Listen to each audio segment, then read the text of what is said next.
Tulizani ni mwisho wa dunia Marekani ilipodondosha mabomu manne ya nyuklia Uhispania mwaka 1966. Tarehe 17 April 1966, karibu miaka 60 iliyopita, bomu la nyuklia lililopotea ambalo jeshi la Marekani ilikuwa ikilitafuta kwa siku 80 hatimaye lilipatikana.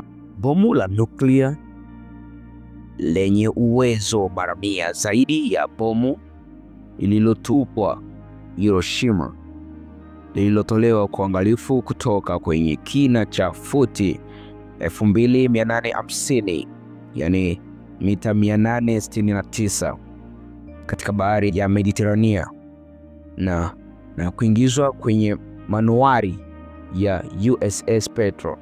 Mara tu lilipoingizwa, maafisa walikata nyaya na kulitegua, ndipo kila mtu akapumua, kwani bomu la mwisho kati ya mabomu manne ya hidrojeni ambayo Marekani aliyadondosha kwa bahati mbaya mchini Hispania lilikuwa ndilo hilo limepatikana.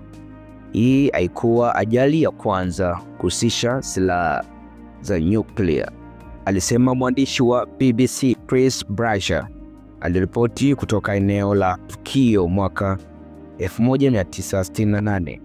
Pentagoni inasema kuna angalau ajali 9 ndege kudondosha bomu za nyuklia kwa bahati mbaya, lakini hii ilikuwa ni ajali ya kwanza nje ya Marekani na ya kwanza kuhusisha raia na ya kwanza kusisimua hisia za ulimwengu. Mradi wa kumzuia mpinzani wakati wa vita baridi, muungano wa Kisovieti kwa kujitayarisha na mashambulizi ya mapema.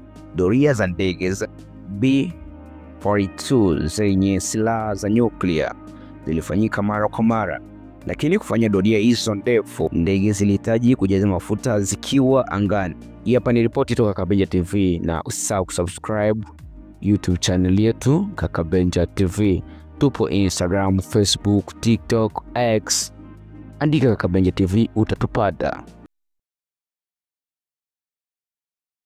KBTV Online, Batu Hasil.